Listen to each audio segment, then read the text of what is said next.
People ask me all the time, Sophie, can I build muscle if I only have dumbbells? And the answer is yes, but you've got to be smart with the exercises that you choose. So each of the workouts in this series are made up of the most effective dumbbell-only exercises backed by science so that you know you're getting the most bang for your buck and you're not wasting your time. I will be walking you through all of the exercises along with form tips to help you get the most out of them at the gym, but you can easily do this workout at home because you only need dumbbells. Make sure you're subscribed so you don't miss the other 2 workouts in this series because it's a 3-day workout split and all of the workouts work together to make sure you're getting enough volume for each of the muscle groups to help you see the most progress possible. Now, before we work out, in order to prevent injury and help us lift our best, we've got to do a warm-up. So I always recommend doing 3 to 5 minutes of light cardio followed by some dynamic stretching like I'm showing you here. You can vary the dynamic stretches you do depending on the workout, but I always recommend including some for each muscle group because you're going to be using all of the muscles in your body in order to lift or stabilize lifts, so make sure you're warming up your full body, not just parts of it. And also, if you want a good warm-up that you can just follow along with, I'll link them above. First up, we have Dumbbell RDLs. RDLs, or Romanian deadlifts, for those of you who don't know, mainly target the hamstrings and glutes. But what makes this exercise so powerful is the hip hinge. When we're lowering the weight in RDLs, we're getting a big stretch on the hamstrings, which means that the hamstrings are under high tension in a lengthened position. Research shows that muscle growth may be maximized when the muscle's trained at longer lengths. There's 2 main questions that people come to me concerned about with RDLs. The main one being, how do I feel it more in my glutes because I'm feeling it too much in my hamstrings? And the second one being, I'm only really feeling it in my lower back. So to shift the emphasis off of the hamstrings and onto the glutes more, we want to keep a slight bend in our knee. When our knees are straighter, that's going to put more of a stretch on the hamstrings, so keeping that slight bend is going to shift the emphasis off a bit. And if you're mainly feeling it in your lower back, I want you to make sure that you're keeping those dumbbells as close to your legs as physically possible. We don't want them to be drifting away in front of you. Keep them glued to your legs, and that should help a lot. Another thing that makes Romanian deadlifts effective is that they're pretty easy to progressively overload because all you need to do is get a heavier dumbbell, or if you max out the dumbbells, and you can use a barbell, and it can be a lot easier to progress with than other movements like good mornings or back extensions. So when we're setting up, we want our feet at shoulder width apart. You can point your toes slightly outwards, but I like to keep them straight ahead. Keep a soft bend in your knees so we're not squatting down. And I want you to think about initiating the movement by pushing your hips straight back, kind of like you're trying to close a drawer that's open behind you. I also like to think about this movement as more of a forward and back movement instead of an up and down movement. It's also important to note that the range of motion here will be different for different people depending on their lever length and their flexibility. But a good rule of thumb is to stop when you feel a deep stretch in your glutes and hamstrings, not when the weights touch the floor. So we're driving our hips forward to stand up, squeezing our glutes at the top, and then reversing the movement, keeping that slight bend in the knee. One of my top tips to help you get the most out of this, and honestly a lot of movements that we do in the gym, is to slow down the eccentric or the lowering phase. We don't need to be doing things in slow motion, but just make sure that you're lowering the weight with control and then using power on the way up, because that's going to help you get the most out of the movement. If you're struggling with your grip, so you're finding that your legs would be strong enough to get a few more reps out, but you can't hold on to the dumbbells any longer, then I've got a few things that can help. First of all is liquid chalk. It's less messy than normal chalk and it's going to increase the friction between your hand and the dumbbell. And then we have lifting straps. So as a quick demo, you want to put your hand through the loop of the strap, make sure the loose end is in line with your thumb. We're going to put the loose end under the dumbbell or bar, wrap that round, then twist it towards you like you're revving a motorbike. That's going to secure your hand in place and take some of the grip requirements out of it, so you'll likely be able to get a few more reps out, which is going to be really beneficial because it's those hard reps that count most towards getting the most muscle growth. Now we're going to chuck one of the dumbbells to the side. You might need to change the weight, you can gauge it as you go,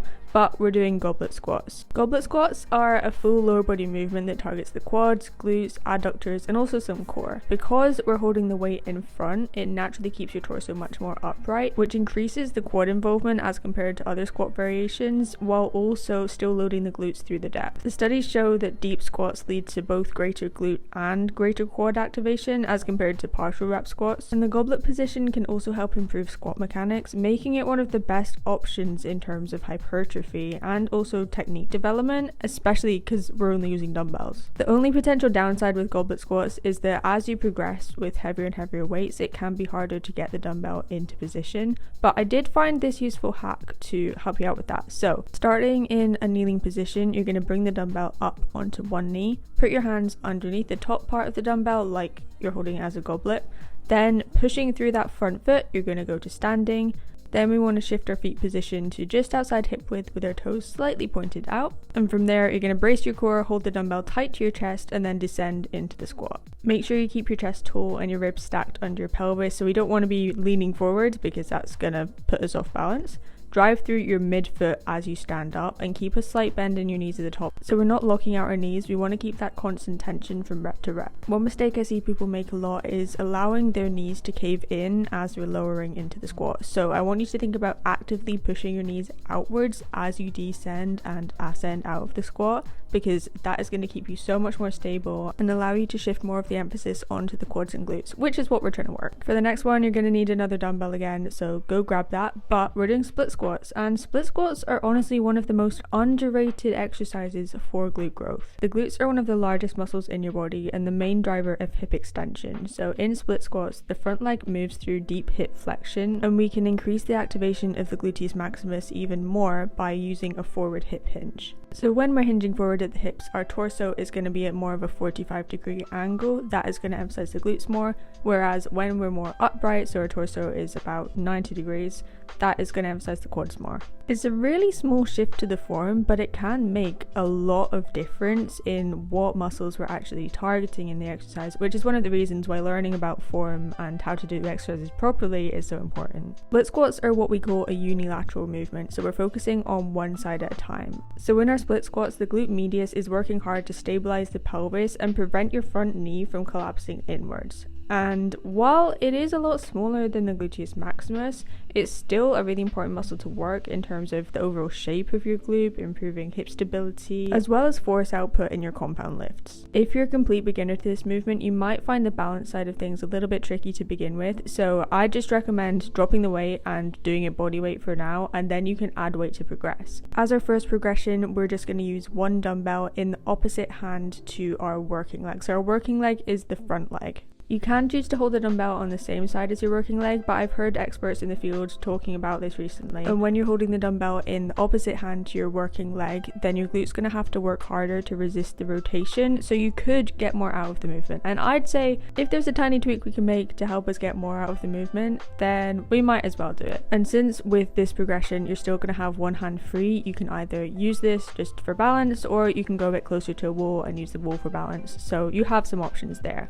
Next progression, we're going to use two dumbbells. So the benefits of this is obviously we're going to be able to weight it heavier, we're going to be able to progress more. But whichever level you're at, we're going to set up by taking a longer stance, keeping the front shin more vertical. Then we're hinging forward at the hip to add a slight forward lean with our torso. We don't want to be bending our back over, so make sure you're keeping your core tight. Lower into the lunge with control, and then we're driving through the front foot to raise back to standing. Also, make sure to not lock out your knees at the top. We're keeping that tension, so soft knees. And again, if you did want to focus more on the quads, then we would keep that torso more upright. And if we wanted more of a glute focus, then we're keeping that forward lean. One of the most important things if you actually want to see progress in the gym is something called progressive overload. Basically, all it is increasing the intensity of your workouts from week to week by either increasing the reps you lift or the weights you lift, or also focusing on your form.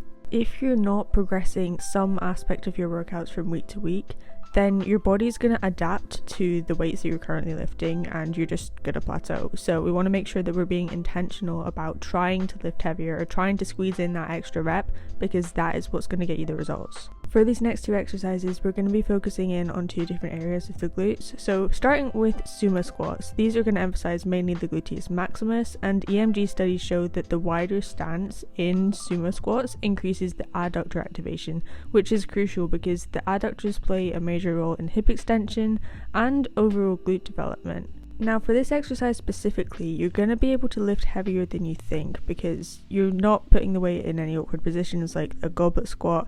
So go and choose the heaviest dumbbell you can carry, because if you can carry it, then you're going to be able to rep it out. So we want to have a wide stance with our toes turned outwards, hold the dumbbell directly underneath your shoulders, and when you're lowering, sit back and down, keeping the knees pushed out and maintaining a neutral spine throughout the whole movement. When you get to the top, make sure to squeeze the glutes, but keep a soft bend in the knees. To really improve that mind to muscle connection with the glutes, think about spreading the floor with your feet. Now for our final exercise, you're going to grab a much lighter weight, but still heavy enough to allow you to reach 2 to 3 reps shy of muscular failure within the 12 to 15 rep range. Not gonna lie, this is one of the more awkward exercises to do, and if you had access to more equipment like cables or machines, then I would likely switch this out to hip abductions or cable kickbacks. But that being said, we're doing weighted clams, and they still are a really good exercise to target the gluteus medius. Studies using EMG data also consistently show that clams are one of the highest activating exercises for the gluteus medius, especially when you're adding load, so like the weight we've got here. If you want to try it without the weight first to get the form down, go ahead, but you want to lie on your side with your hips stacked, keep your knees bent, your feet together, and you want to keep your hips still, so we're not rolling back. You're going to open the top knee slowly with control, pause briefly at the top, and then lower it back down. Another tip is if you feel this in your hip flexors or lower back, just reduce the range of motion and slow the movement down, so you're really focusing on the glutes and keeping that tension to get the most out of it. So you do your 12 to 15 reps on one side, and then switch sides, do your 12 to 15 reps, and then rest, and that'll be one set.